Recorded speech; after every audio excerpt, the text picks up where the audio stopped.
progress, but I'm about to fix that. 5 exercises, that's all it takes. Look, I'm not gonna sugarcoat this. The first time you try this exercise, you're gonna feel stupid because it looks so easy, and then 10 seconds in, you're like, wait, why are my hands dying right now? So here's the deal. You've probably never trained your pinch grip in your entire life. It's that specific type of strength where your thumb has to work directly against your fingers. And when I say never trained it, I mean your thumb is about to discover muscles it didn't know existed. Here's what makes this absolutely insane. Elite grip athletes can hold 90 pounds using nothing but their fingertips, just their thumb on one side and fingers on the other. When normal people see this, they think it's a magic trick. Then they try to hold even 20 pounds and their hand gives out in seconds. That gap between you and them, that's what we're about to close. Here's how. Grab 2 weight plates, press them together, smooth sides facing out. This is critical. Smooth sides mean 0 friction. Your fingers get no help here. Now, your only job is to hold. Start with 10 to 15 seconds. If your hand is shaking before that, go lighter. If it feels too easy, add more weight or hold longer. Do 3 to 5 sets per hand. Rest about a minute between because your grip burns out fast. Work up to 30-second holds with your starting weight. Then add more plates. Keep building until you're holding weight that would have been impossible when you started. Now, let me ask you something. How long can you hold your entire body weight with just your hands? Most people have never actually tested this, and when they finally do, the number is embarrassing. There's this test they do in the Special Forces. Simple test, brutal results. They take recruits and make them hang from a bar. Just hang. The average person drops in under 30 seconds. Their fingers open or forearms give out, and they're standing there wondering how something that looked so easy became so impossible so fast. But the guys who make it through, they're hanging there for 2, 3, sometimes 4 minutes straight. Same bar, same test, and a completely different outcome. So what's the difference? It's not strength. You don't need massive muscles to hang from a bar. It's something else. It's called support grip. Think about when your grip actually fails you. It's never during a single rep. It's never when you're squeezing something for 2 seconds. It's when you're holding onto something heavy and time just keeps ticking.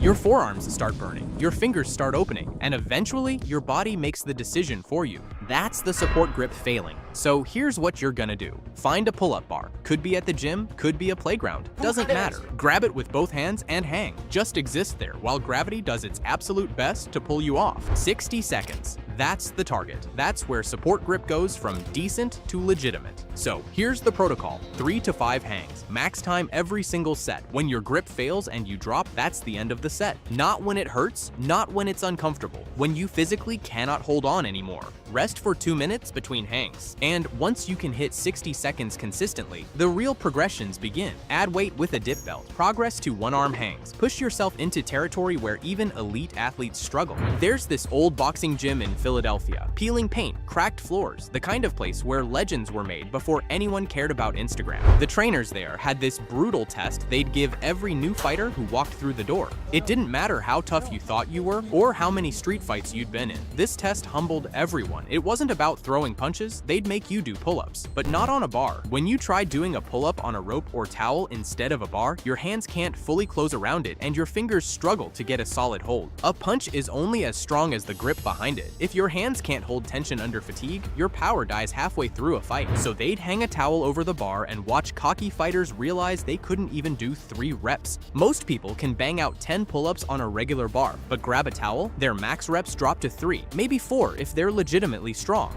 To test yourself, you only need 1 towel. Drape it over a pull-up bar and grab both ends. Now, pull. The first thing you'll notice is how much harder you have to squeeze just to stay attached. Start with 3 to 5 sets, and do however many reps you can manage with clean form. If it's too difficult, use a resistance band for assistance, or just do towel hangs. Hold the fabric and hang for time, building endurance before attempting the pull. You know what's weird about grip strength? Your hand gets really good at gripping whatever size object you train with. Like, if you only ever grab normal barbells, your fingers learn exactly how to wrap around that specific thickness, and that's great until it's not. Because here's the thing, a regular barbell is about this thick. Your fingers close around it pretty easily. Your thumb touches your other fingers. You get what's called a full grip. But what happens when you try to hold something something way thicker, like a thick tree branch or one of those massive strongman bars. Your fingers don't close anymore. Your thumb and fingers are just spread out. That's thick bar training. Strongmen use axle bars about 2 inches thick instead of the normal 1 inch. When you switch to thick bars, your max weight drops by 20% immediately. Not because you're weaker, but because your grip is doing triple the work. Hafthor Bjornsson deadlifts over 1,000 pounds normally, but on a thick axle bar, he's at 838 pounds. Still massive, but the thickness makes that much difference. And here's the payoff. Train with thick bars for a few weeks, then go back to normal bars. They'll feel like pencils. Your regular grip becomes insanely strong because you've been training at a huge disadvantage. So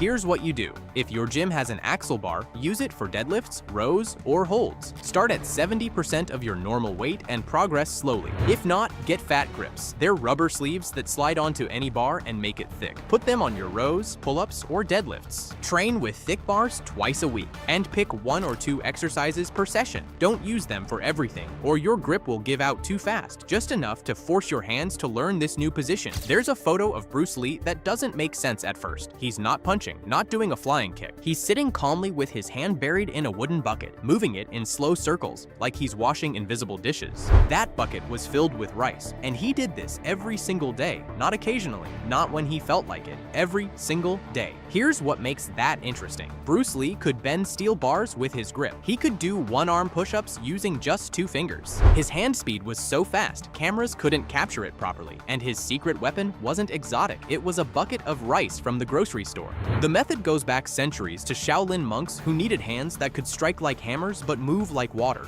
They discovered something modern grip training completely misses. Your hand isn't just designed to crush things. It's designed to move in 1,000 subtle ways. Your hand has 27 individual bones and 34 separate muscles. Every finger can move independently in multiple directions. But when's the last time you trained them that way? Here's how it works. Fill a 5-gallon bucket with 25 to 50 pounds of uncooked rice. Plunge your hands to the bottom, then start moving. Open your hands wide, close them into fists, spread your fingers apart. Then grab the rice and squeeze. Rotate your wrists in circles. Stab each finger down 1 at a time. The rice creates resistance from every direction, not just when you squeeze, but when you spread your fingers apart and rotate your wrists. Do this for 5 to 10 minutes, 3 or 4 times a week. Your forearms will burn in the first minute, but after 2 weeks, your hands won't tire as fast. It costs just $15 to set up, and it builds grip strength no other exercise can touch. So, before you start training, let me save you from the stupid mistakes everyone makes. Mistake number 1, training grip every single day. Your grip recovers slower than any other muscle group. Those tiny tendons in your hands need serious recovery time. 3 times a week, maximum. Any more, and you're not building strength, you're building tendinitis, and then you'll spend the next 2 months unable to open a door without wincing. Mistake number 2, going too heavy too fast. Start lighter than you think you need to. If your form breaks down or you can't hit the target time, the weight is too heavy, period. Grip strength is built over months of consistent training, not one hero workout. And final warning, don't train grip before your main lifts. Train grip at the end of your workout or on separate days. Your grip should support your training, not sabotage it. Follow these rules and you'll get a superhuman grip. Ignore them and you'll just get injured.